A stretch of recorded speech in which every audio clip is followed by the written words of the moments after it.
أشهد أن لا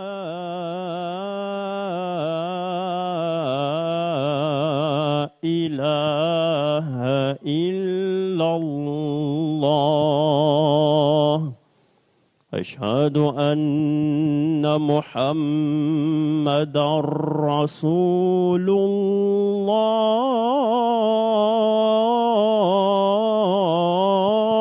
الله حي على الفلاح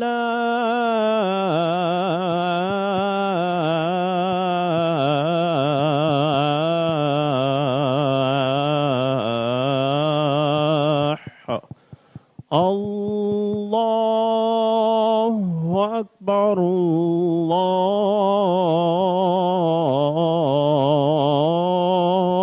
الله أكبر لا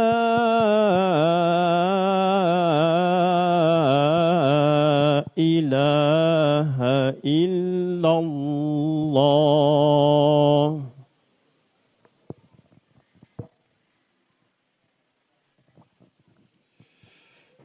الحمد لله الذي آخى بين الأرواح وألف بينها قبل ظهور الأشباه واتقوا الله لعلكم ترحمون الحمد لله رب العالمين. Le prophète Moïse, tout le monde le connaît, Sayyidina Moussa alayhi salatu wassalam.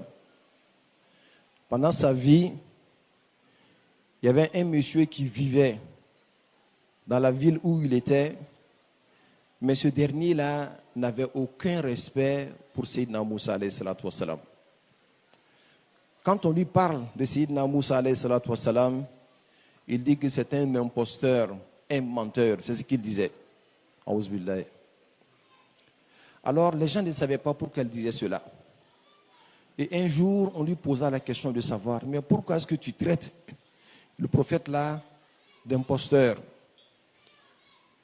Et ce jour-là, il a accepté de s'ouvrir. Il a dit aux gens que lui, il s'est marié. Après son mariage, il a cherché un enfant. Par tous les moyens, il n'a pas pu avoir d'enfant. Alors, il allait se confier au soi-disant prophète, parlant de Sayyidina Moussa alayhi salatu wassalam.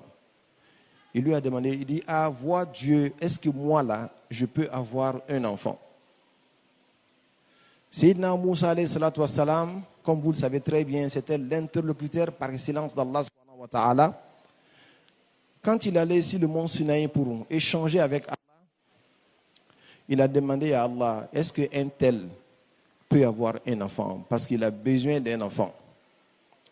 Dieu lui a dit que ce dernier-là, dans son destin, on n'a pas écrit qu'il aura d'enfant.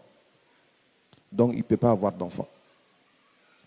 Alors, lui, quand il est descendu, il a donné l'information à Sayyidina Moussa. Et il s'est résigné. Comme c'est Dieu, à travers son messager même, qui m'a appris que je ne peux pas avoir d'enfant, alors ce n'est plus la peine de chercher un enfant. Alors, pendant qu'il était dans cet état-là, un jour, dans la nuit et dans une grande fraîcheur où la neige même descendait, il y a eu un homme de Dieu qui cherchait un abri parce qu'il était un passant. Il allait trouver l'abri à côté de la tente de sa maison. Alors lui, quand il a senti qu'il y a quelqu'un dehors qui peut mourir de froid, il est sorti, il a fait rentrer le monsieur. Et quand ce dernier est rentré, il lui a donné un abri. Il lui a donné de quoi se réchauffer. Et le lendemain, quand le monsieur a décidé de partir, il lui a dit, viens, mon logeur, je veux que tu me dises de quoi est-ce que tu as besoin. Je vais appeler Dieu et Dieu va résoudre ton problème. Lui, il a dit à ce dernier-là, moi, je n'ai besoin de rien.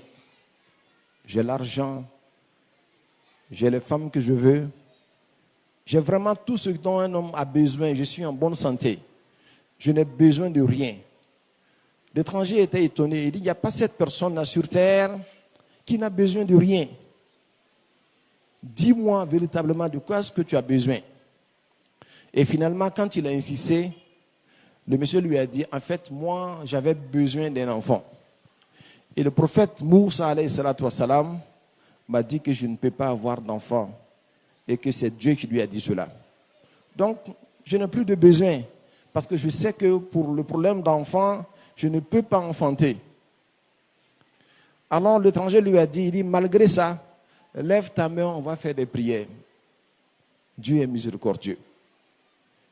Il dit, mais ce n'est pas la peine parce que Dieu même a dit que je ne peux pas avoir d'enfant. Il dit, malgré ça, lève ta main, on va faire des prières. Et le monsieur a fait des prières, le monsieur est parti. Quelque temps après, sa femme est tombée enceinte. Et elle lui a donné un joli garçon. Alors lui, quand il a vu cela, après que le prophète Moïse lui a dit qu'il ne peut pas avoir d'enfant et qu'il a eu un enfant, pour lui c'est clair, Moïse est un imposteur. Ce n'est pas un bon prophète. Alors qu'est-ce qui s'est passé? Qu'est-ce qui s'est passé? Quand Moïse s'est adressé à Allah subhanahu wa ta'ala, mais le monsieur là, c'est toi qui m'as dit qu'il n'a pas d'enfant, il ne peut pas avoir d'enfant. Dieu lui a dit, effectivement, tu voulais savoir son statut par rapport à un enfant. Est-ce que tu m'as prié de lui donner un enfant? Est-ce que tu m'as prié de lui donner un enfant? Alors si un serviteur à moi, un ami à moi vient me prier et me dire que Dieu, c'est toi qui as écrit qu'il n'a pas d'enfant. Et c'est toi qui peux effacer pour lui donner un enfant. Et si tu le fais, tu n'as de compte à rendre à personne.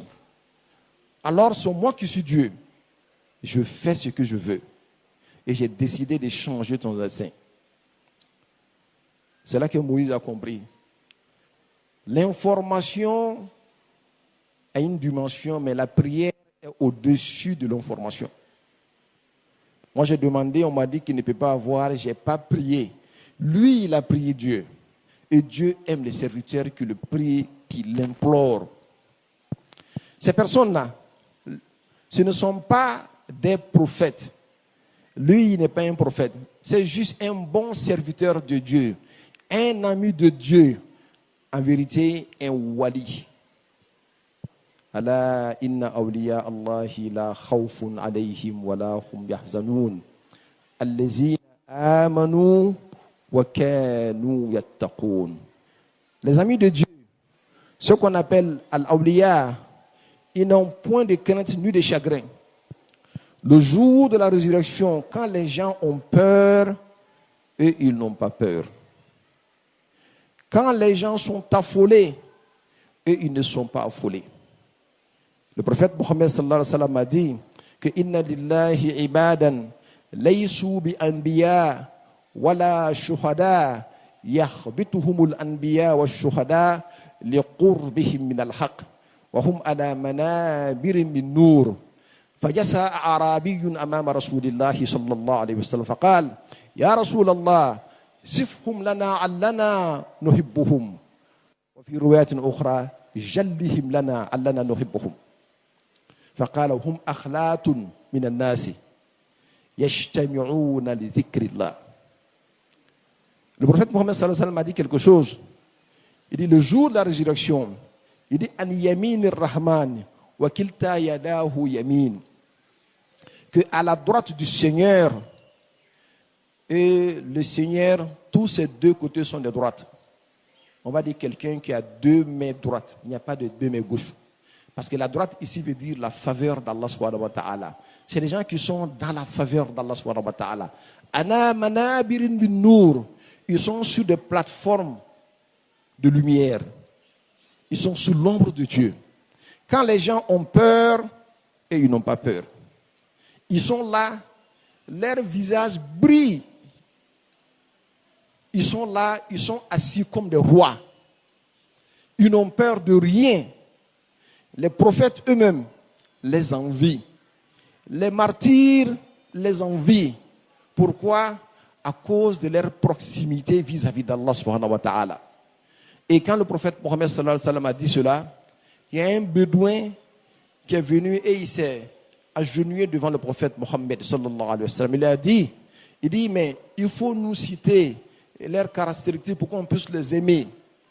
Et le prophète a dit, ces personnes-là sont des personnes qui se sont rencontrées par lien familial ou bien parce qu'ils viennent du même pays. Ils sont arrivés un peu de partout et ils se mettent ensemble pour invoquer Allah subhanahu wa ta'ala. Et après le prophète a dit Ala inna awliya Allahi la khawfun alayhim wa la hum yahzanoun allazina amanu wa kanu yattaqoun. Il dit certes, les amis d'Allah, les awliya, ceux-là n'ont point de crainte et ils n'ont pas de chagrin. Tout ce qu'ils n'ont pas pu faire sur terre, ils n'ont pas de chagrin par rapport à cela. Ils savent que la terre est une demeure très éphémère. 60 ans de vie, 40 ans de vie, 70 ans de vie, 100 ans de vie, comparé à la vie éternelle, c'est comme si c'est 1 minute ou 1 seconde de vie. Donc ils ne pleurent pas parce qu'ils ont raté quelques petits bonheurs dans ce monde-là. Ils sont fixés sur ce qui est éternel. Et ce qui est dans les mains d'Allah subhanahu wa ta'ala, dans l'au-delà, c'est ça qui est éternel. Ces personnes-là, quand tu les regardes, tu dis, mais ce ne sont pas des prophètes. Mais ils sont dans une position que même les prophètes les envient. Souvent, ceux qui ne comprennent pas, ils disent que non, nous sommes en train de mettre les saints hommes au-dessus des prophètes. Jamais. Les prophètes, ils sont au-dessus de tout saint homme. Mais quelle est la différence entre un prophète et un wali? Et quand je parle de wali ici, il s'agit d'un connaissant de Dieu. Parce que le wali qui n'est pas encore connaissant de Dieu, c'est un petit wali. Le wali qui connaît Allah subhanahu wa ta'ala, il est différent. Et la grande sainteté qu'on appelle al-wilayatul sughra ou wilayatul kubra, la grande sainteté commence par la connaissance d'Allah subhanahu wa ta'ala. Ceux qui ont atteint cette dimension-là, ils sont différents. Entre eux et le prophète, c'est comme le ministre et le boy du président. Vous savez, le majordome qui est dans la maison du président, là, il connaît tous les coins et recoins de la maison du président. Il sait même comment est-ce que le président réagit. Quand le problème a un problème avec sa femme, quand le président a un problème avec sa femme, il sait comment il réagit. Il sait même comment parler au président. Alors que quelqu'un qui est ministre, lui, il travaille à l'extérieur de la maison du président. Il y a des choses même qu'il ne connaît pas du président. Il est là, celui qui va signer ses dossiers, ceci et cela. Certes, il a une position auprès du président, mais le boy là qui semble ne pas être grand-chose, il connaît des choses du président que peut-être même le ministre ne sait pas. Les awliya d'Allah subhanahu wa ta'ala, ce sont des êtres que Dieu lui-même a élus, que Dieu a choisis. Ils sont avec vous. Il n'y a rien qui les distingue à l'exception de leur droiture, à l'istiqama. Leur droiture et leur connaissance d'Allah. Ce qui les distingue, ce n'est pas les miracles matériels. Il a volé, il a marché sur l'eau. Ce n'est pas ça le plus important. Et Moïse, quand il a jeté le bâton devant Pharaon, le bâton s'est transformé et est devenu quoi? Un gros serpent. Mais est-ce que malgré ça, Pharaon a cru en Moïse? Jamais. Fais tout type de miracle devant qui tu veux. Ce n'est pas le miracle qui guide, c'est Dieu qui guide. Voilà pourquoi les hommes de Dieu, le plus grand miracle que Dieu leur a donné, c'est leur droiture. Ce que Dieu n'aime pas, ils ne le font pas. Ce que Dieu aime, ils le font. Et ils font des efforts. Mais ils peuvent même glisser, tomber un jour, parce que ce ne sont pas des prophètes. Seuls les prophètes sont protégés contre le péché. Mais eux, ils peuvent glisser.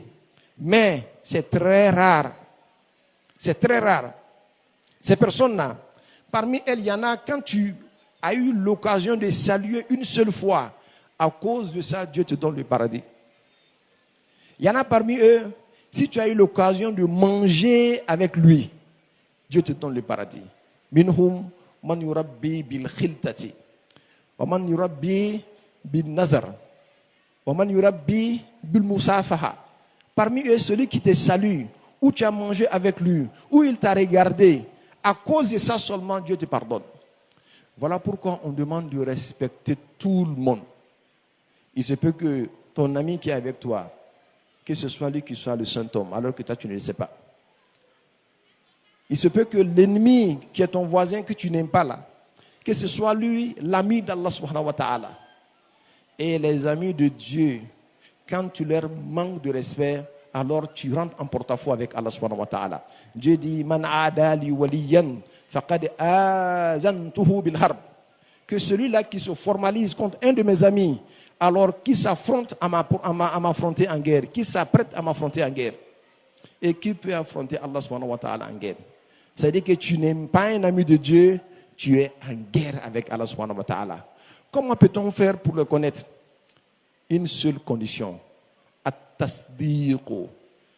Être un être véridique et sincère. Quand tu es sincère que c'est Dieu que tu veux, Dieu te montre ses amis. Parce qu'on peut passer le temps à adorer Dieu, une adoration physique, mais sans que le cœur ne participe.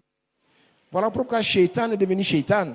Il a adoré Dieu plus que tout le monde, mais cela ne l'a pas empêché d'être Shaitan. On a vu Barsuisan, qui a adoré Dieu, qui passait tout le temps à adorer Dieu, mais qui a une mauvaise fin. L'adoration physique est une bonne chose, mais elle est surtout bonne que lorsqu'elle est accompagnée du cœur.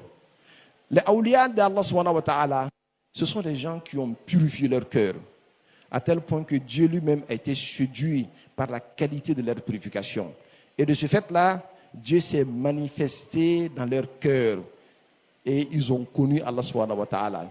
Ils sont simples. Ayatuhum fi anfusihim. Leur mystère réside en eux. Alors que le mystère des autres réside dans les horizons. Tu le vois, il est peut-être le mécanicien du quartier. Il est même peut-être le ministre que tu le vois en pantalon, veste, tu penses qu'il ne connaît rien. Il se peut que ce soit un ami d'Allah subhanahu wa ta'ala. Il est même peut-être le président même de ton pays. Toi, tu vois seulement un président, peut-être quoi? Il peut être un ami d'Allah subhanahu wa ta'ala. Il est peut-être le boutiquier, le Mauritanien du quartier. Quand je dis ça, je dis bonjour à tous nos frères mauritaniens qui sont à la mosquée. Ils sont partout, ils se confondent dans la masse. Tel que Dieu a caché Laylatul Qadri dans les 10 dernières nuits de Ramadan. C'est comme ça que Dieu a caché le wali parmi les êtres humains. Et quand tu sais cela, tu dois respecter tout le monde. Et nous prions Allah subhanahu wa ta'ala, fasse Allah que nous soyons parmi ces gens-là. Et que Dieu nous donne un cœur assez pur pour que lui-même se manifeste dans nos cœurs. Et que Dieu nous élève.